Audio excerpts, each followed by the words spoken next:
اب سوال یہ ہے کہ اس شے کو فتنہ کس چیز نے بنایا؟ یہ بات سمجھ لیجئے، جہاں تک سائنسی ترقی کا تعلق ہے، تکنیکی ترقی کا تعلق ہے، یہ چیزیں فی الاصل فتنہ نہیں ہے۔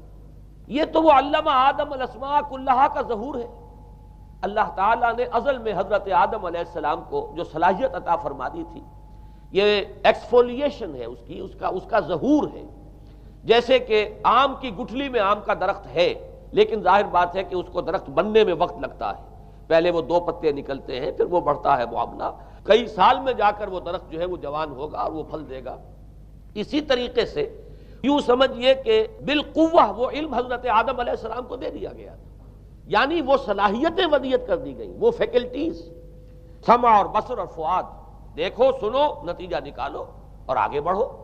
آپ نے چیز دیکھی، ایک سنی، نتیجہ نکالا، اس کو نوٹ کیا، آگے بڑھے، پھر کوئی چیز دیکھی، پھر کوئی سنی، اپنے سابق جو نتیجہ آپ نے نکال کر محفوظ کیا تھا اپنی میموری میں، اس کے ساتھ اس کو ٹیلی کیا، کوئی اور نتیجہ نکل آیا اور آگے بڑھے۔ تو یہ تو سٹیپ بائی سٹیپ، قدم با قدم انسانی علم آگے بڑھ رہا ہے۔ یہ ہرگز فتنہ نہ ہوتا، میرے الفاظ پر توجہ کیجئے، اگر اس کے ساتھ متوازن طور پر ایمان اور روحانیت کا ارتقا بھی ہوتا رہتا، اگر اس کے ساتھ اللہ کی معرفت، اللہ کی محبت، آخرت کا ایمان، منزل انسان کی جو ہے وہ آخرت ہے، دنیا نہیں ہے، اگر یہ چیزیں ساتھ کے ساتھ ہوتی تو یہ ہرگز فتنہ نہیں۔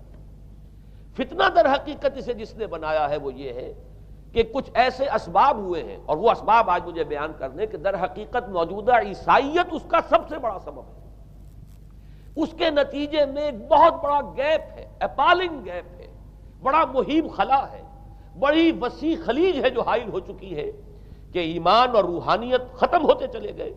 اور یہ ٹیکنیکل اور سائنٹیفک ڈیولپمنٹ بڑھتی چلی گئی۔ ان دونوں کے درمیان جو مہیب خلا پیدا ہوا ہے اس نے اسے فتنہ بنا دیا ہے، اور عظیم ترین فتنہ بنا دیا ہے۔ ورنہ اگر اس کے ساتھ ہی اللہ پر ایمان، آخرت پر ایمان، اور انسان کے اندر ایمانی کیفیات، اس کی روحانی کیفیات اگر یہ بھی برقرار رہتی، بلکہ اس کے ساتھ متوازن طور پر ان کو ترقی کرنا چاہیے تھی، تو یہ ہرگز فتنہ نہیں ہے۔ تو پہلی بات یہ سمجھ لیجئے کہ اگرچہ دجالی فتنے کے جو صفات، اس کے اوصاف، اس کی علامات، اس کے مظاہر جو بھی حدیث کے ذریعے سے ہمیں معلوم ہے، جس کا میں نے ابھی آپ کے سامنے تذکرہ کیا، وہ سب در حقیقت تعبیر ہے اس دور کا جو محاورہ ہے، اس دور کی جو زبان ہے، اس دور میں جن الفاظ سے گفتگو کی جا سکتی تھی، اس دور کے ایڈیم میں آج کی جو سائنٹیفک اور ٹیکنالوجیکل ترقی ہے، گویا کہ اس کی تعبیر کی گئی ہے کہ وہ دجالی فتنہ ہوگا۔ لیکن اس شے کو فتنہ بنانے والی شے در حقیقت یہ ہے کہ ایک بہت بڑی خلیج حائل ہو چکی ہے ایمان اور روحانیت، اور دوسری طرف سائنٹیفک اور ٹیکنالوجیکل ڈیولپمنٹ میں ان دونوں کے درمیان اتنا بعد اور فصل پیدا ہو گیا ہے کہ جس کی وجہ سے اس نے فتنے کی شکل اختیار کی۔